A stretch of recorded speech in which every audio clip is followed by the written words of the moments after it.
Welcome to Trackside Northeast, featuring the best of Season 1. Over the past season, we've taken you deep behind the roars and revs of Northeast auto racing. From legendary short track drivers to hometown heroes, unveiling the stories, the speed, and the passion that fuels this region's racing community. In this special collection, we have been revisiting the most unforgettable moments, heart-stopping finishes, and of course, the inspiring tales of drivers, crews, and fans who live and breathe racing. Whether it's the tracks that are under the lights or the roar of the engines echoing throughout the stands, these are the most unforgettable moments that have defined our first season. Strap in, rev your engines, and get ready. This is Trackside Northeast, where every lap has a story.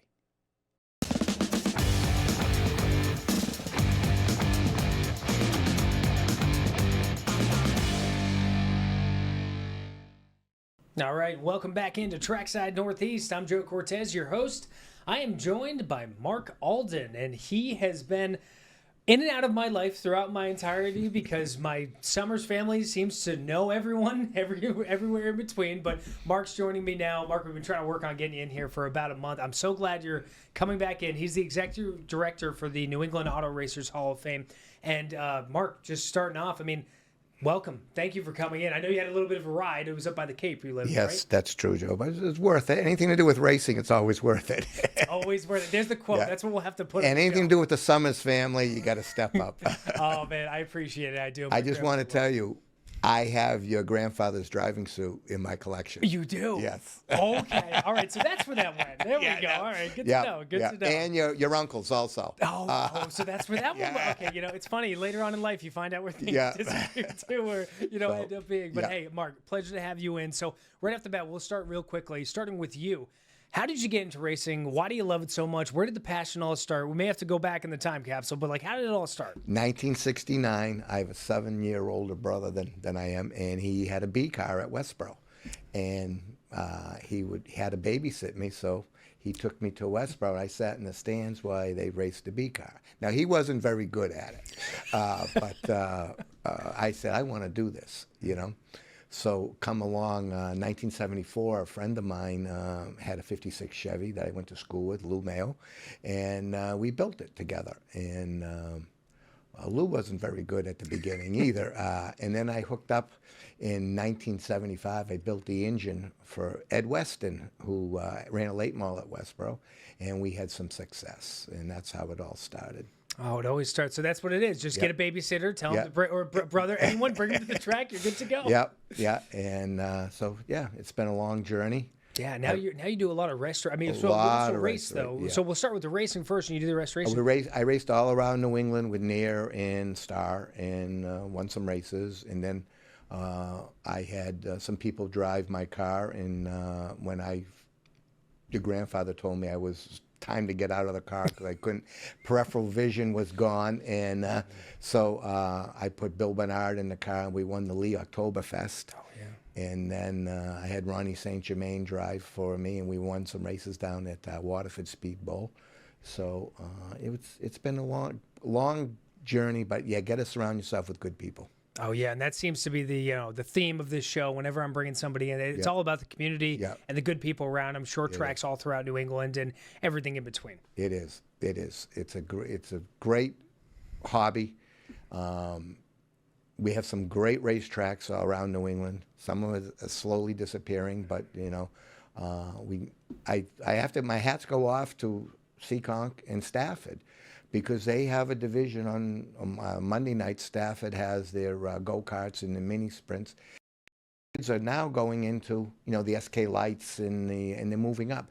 They're harvesting new talent, and Seekonk does the same thing on Friday nights. They have a show, and eventually a lot of those kids go into the Saturday night program. So my hats go off to those two tracks for doing that. Yeah, and it's you got to start them young. That's you do. The thing. You have to start them young. The first time they ever got me in a car, I think it was over at Thompson. I was 16. Yeah.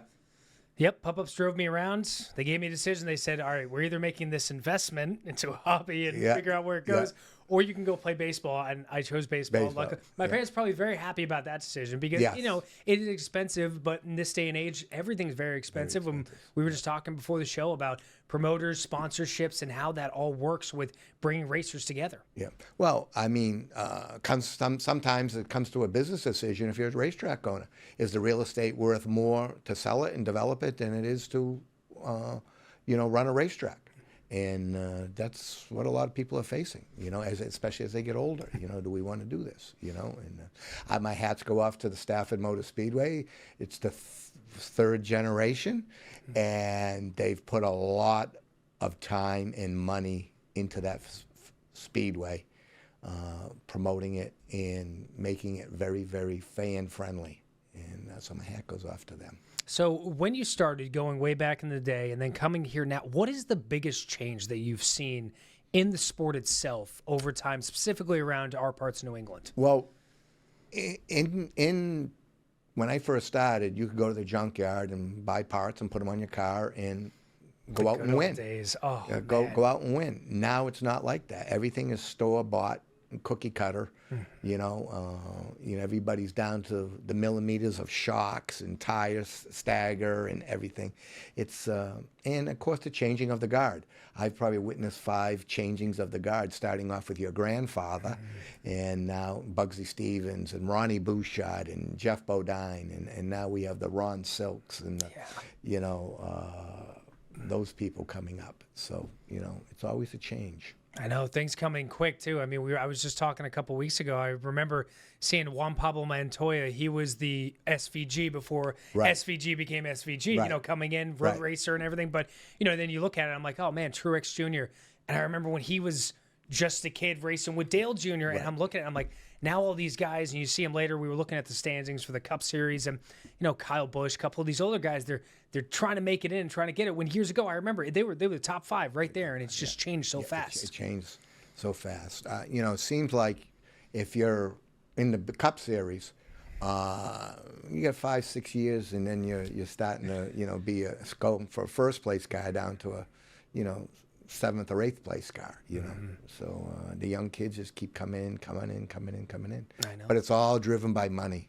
Yes. All, we have a saying, you want to go fast, how much you want to spend.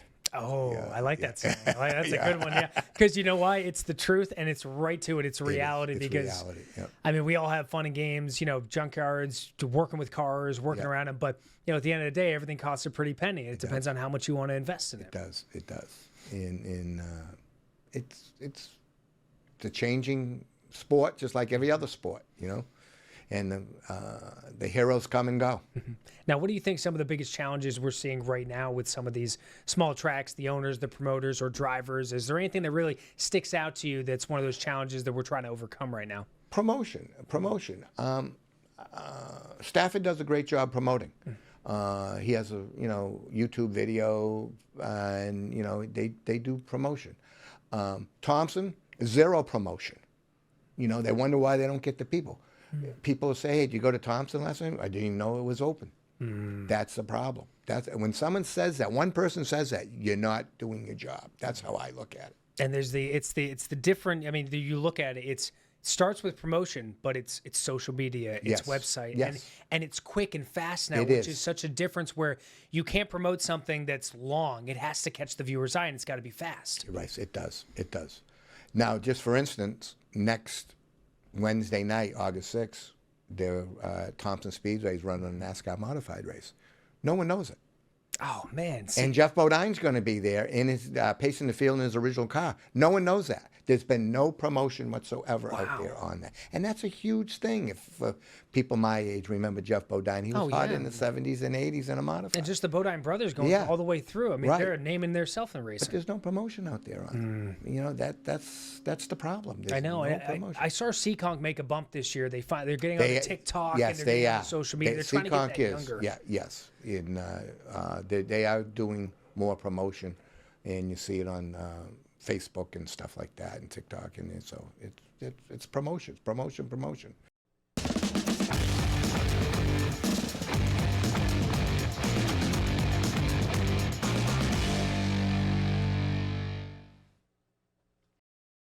Right, we're back here at Trackside Northeast. I'm joined by Tyler Tomassi, and Tyler, we're going to talk a little bit about your journey going into it and the challenges. First question I have for you is, you're still young, but any advice for younger drivers out there that when you get the chance, maybe they're young, 6, 7, 8, or maybe they're in their teens and they are interested in trying to get in. What advice would you give for them? The biggest advice would just be connections.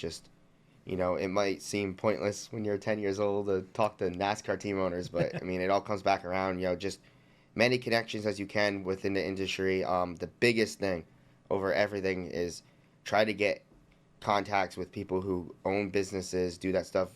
You're not going to get $1 million sponsor overnight, but a lot of times it's like you see like these sponsors in NASCAR, they've been with the kids since like go-karts or something. Mm-hmm. And you build relationships. So the biggest thing is just have relationships, have friends, because you need sponsors to make it in this sport. So connections is just the biggest advice. Just talk to everybody you can and be nice to everybody you can.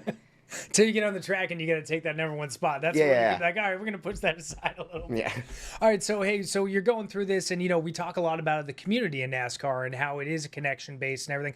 As somebody who didn't come from the legacy side of things or knowing someone connected, how was the community when you first came in? Did you go through any sort of blips or anything, or did you jump into it and people were very open to it, or how was it? Yeah, I mean, actually, in bandos, it was a little more uptight than it was in late models. Really? Yeah. Bandos, we kind of kept to ourselves, to be honest. It wasn't really too hard to figure out the car. We didn't really have to, make too many friends. We got the late models. It was pretty easy because we bought the car from Richard Sprague, and then, it took, 3 races for us to realize that we had no idea what we were doing by ourselves. So we just ended up being like, you think you can, crew chief for us and, help us?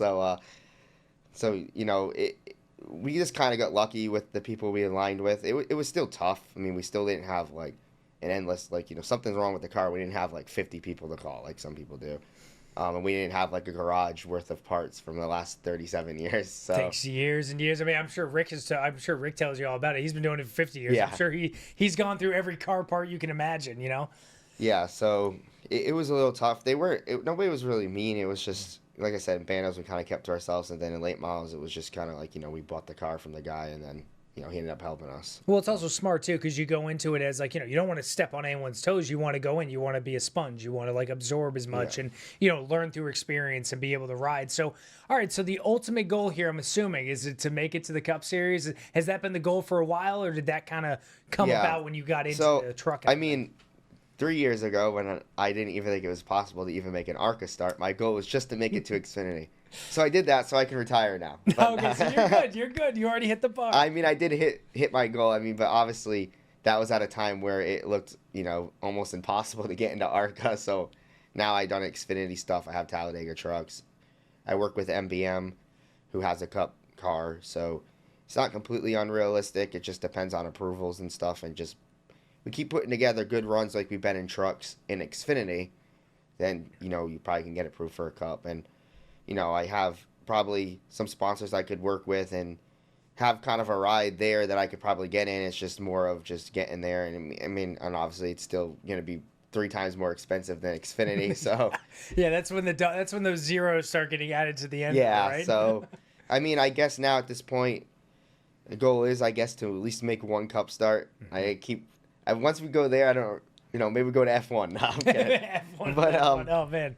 Yeah, so that's probably where the goal is right now, rather than obviously just putting together good runs. I mean, I say my biggest goal is just getting a more consistent race schedule, get in a spot where I have sponsors and have partners to where, come January, I'm like, yes, I am definitely running the whole season, or yeah, I know for a fact I'm running 15 races.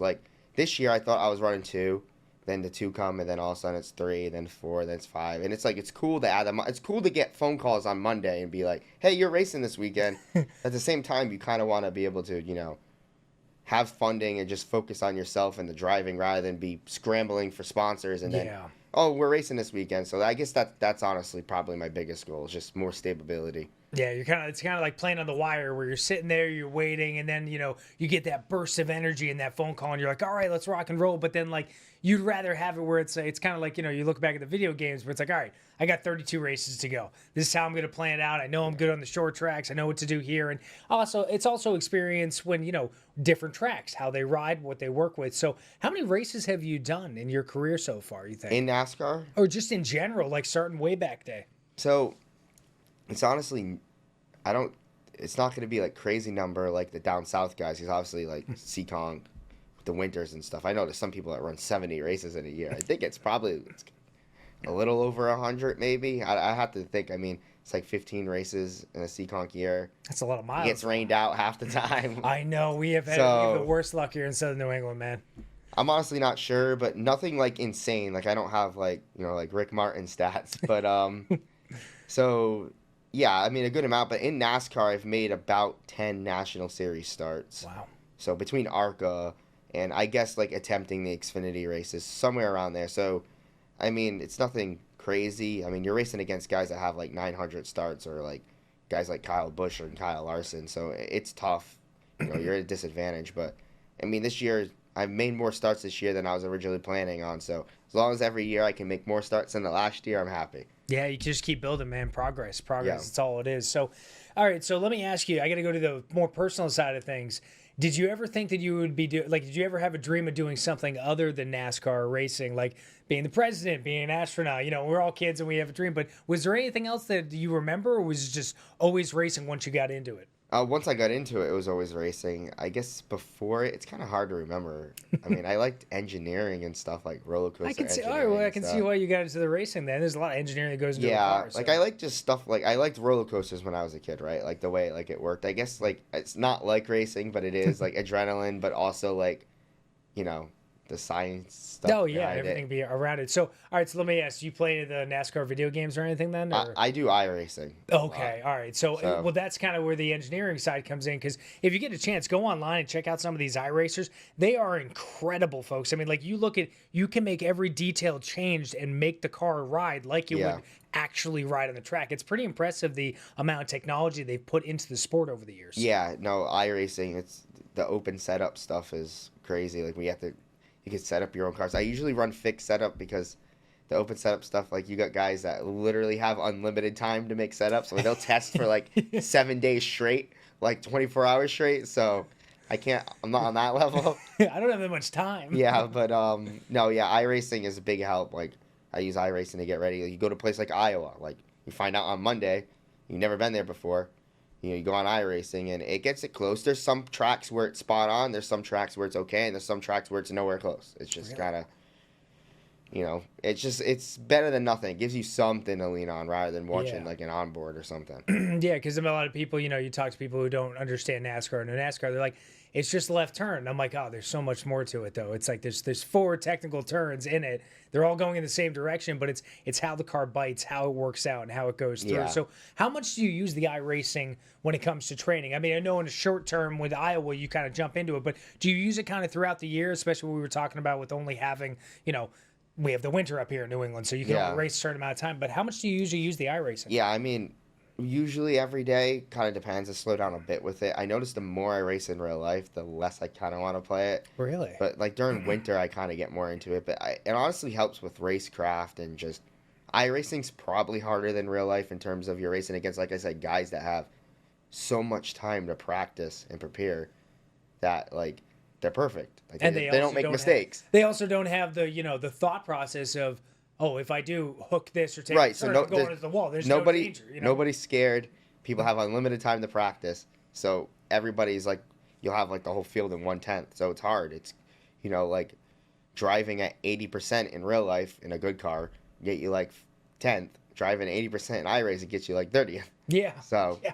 It's crazy how it all works and everything. So coming up next couple of weeks, what do you got going on? So you got Talladega you're preparing for in October. Anything else popping up for schedule-wise? No, not yet, but you never know. Maybe Monday they'll give you a call and I could be finding out I'm racing. Yeah. So I have a sponsor announcement today for Talladega, and then next Tuesday we're announcing that we're doing like a giveaway thing where you can enter and you'll get your name if you enter the giveaway, you automatically get your name on the race car. So your name gets put on the race car. And Jillian, then, write that down. We got to get our name on that car.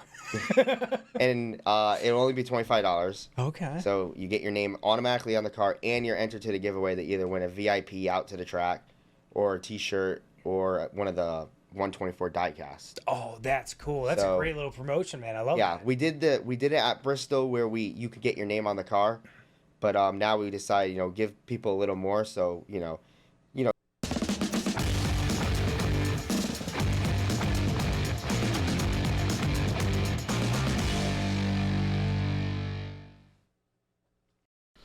Yeah, but I've been going there since the day it opened there, too. I've got my first ticket stub from Tiverton and one from there. Recent years, Stafford had the 50th anniversary of the Spring Sizzler, and I was at the first one. I went in my cigar box, and I had the first ticket, and I went to the 50th. Rick and I went in, and I put them in a nice little frame, the first one and the second one. Now, did you ever think when you collected these things or stored them away that the value would turn over years later like it does now? No, just always saved a lot, like most of the things I did. But as money and time I had got rid of some.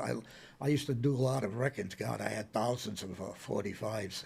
Wow. I grew up in the 50s, so rock and roll and doo-wop and affiliated offshoots, and I sold all those. And my lady friend is from England, and in 1980 I went over there the first time, and they have a really great appreciation of American doo-wop in England. Really? Okay, that's interesting. I didn't know that. A lot of famous writers. You see a book on doo-wop, and you look at it, and Colin Escott from England, and they love it over there, So we went to many of their, and I started buying records back.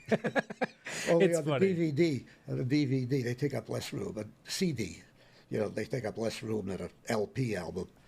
Yeah, and my father he was into the big bands during World War II. That's where my love of music probably came from. It was always on in the house, and I've got a lot of the old records he had, and so I've got them, and I had to find a 78 player somewhere so I can listen to them when the mood hits me. Oh, yeah. I mean, it's nice when you get a chance. Music, it really speaks to the soul when you get a chance to relax to it, And little snippets will remind me of a certain instance or a certain person or whatever. It's like time travel. You don't have to go far to conjure it up. It's right there. And it's funny that, the more you look at it, the vinyls, the records, the old school cassettes, the tapes, they're all making a comeback nowadays. Yeah, everything is, yeah. Before I forget, I saw the lady filling the ice machine out there, and I said, you know what? I said, I've always told everybody whatever they ask. I said, Channel 12 has the best-looking women on the marketplace. And I said, even the lady that puts ice in the machine said, oh, thank you. Everyone, very attractive. Everyone here, great people all around, really. Oh, yeah, I like them all. And honestly, when I would go back to the whole racing thing and we talk about how, you get a love for the sport and you get hooked on it very early, especially when you're younger, when you get attracted to it. I mean, tell me a little bit about, your first time on the track as best as you can remember. I mean, you were hooked immediately, right? Oh, yeah. I remember the smell. The midget spirit saw a mixture of menthol and a few other things, and it wasn't offensive. It was pungent, and they all smoked, and they made noise, and they were action-packed, and even though it was only a fifth of a mile track, but it was medium tech for that time. Yeah, I know the technology is another thing. So here, that's the next question I actually want to go to you is where it started, where you started following racing, and where it is now. Like, you see the technology and how much it's changed. Oh, it's unbelievable. It's just wild. I mean, like we were talking before, they have NFL. They're going to the NFL Combine to hire pit crew members. They're moving around. They have all these computers. Everything is science-based. Yeah, it's crazy. I know. The world's really, it's changing rapidly, like every year too, especially in racing. I mean, you can even look at the Wheel Modified series or any other series that are going through Seekonk. I mean, even the technology from when my grandfather was racing back until now has changed too. With what they can find in the material, how they put it all together. Yeah, and the whole thing, back in the early days, the average guy could build a race car, decent. And the guy where we lived, I had a Class B car. I ran in I got out of the Army in 61. And we started building it, but I got out in July, so we didn't go till 62. But the guy down the corner had a Class A. They were flatheads then. And we used to go down there. And he used to do all our welding for us because we were just operating out of our driveway, not even a garage. That's the other thing that's changed. Everyone's got a hauler or something now, and before it was just a garage and some tools. But one thing I always remember, and I asked him about it, and the guy was funny because he couldn't read or write, but he had engine setbacks, offset, leading over. He'd push it back, shorten the drive shaft, welding and everything. He knew how to do all this stuff without knowing how to read and write. Wow. Amazing. But one thing I noticed, he had a short block, flathead. I was looking at it, and in the top, it's flat on the top, and then the sides is where the two four-cylinder cylinders are. There was something to do with water, but they would have brazed pennies in there to block this hole. And I said, Al, why do you do that? And he called everybody Johnny. I said, oh, Johnny, I can't tell you. If I told you, I'd have to kill you, you know, that thing. One day, we had some, I lived like 3 houses up from him where the garage was. We had some couple of old people, younger than I am now, but they were a pain in the butt, and sometimes they'd be revving the engine up. And there was a noise ordinance, but come to find out, they complained, so they had to serve him with a piece of paper. So I happened to be in the garage. There was 3 or 4 bays at a paint booth. And he says, here, Mr. Almendaris, yeah, here. And he's looking at it, and I know he doesn't know how to read. So he said, what do you think of that? And he threw it down on the ground and stepped on it because he was just frustrated. They put the claw on him. I don't know if you ever heard of the claw. They carried him away. And but come to find out, he looked up, or his wife was smart. She looked up the town ordinances. They could make noise up until 8 o'clock at night after supper, which they never did anyhow. So now to bust those people's balls and give them the one-finger salute every day, he'd go down there and fire them up 5-10 minutes after supper every night. And fortunately, they died and passed away. Yeah, they used to be a pain in the butt. That you know how old people are.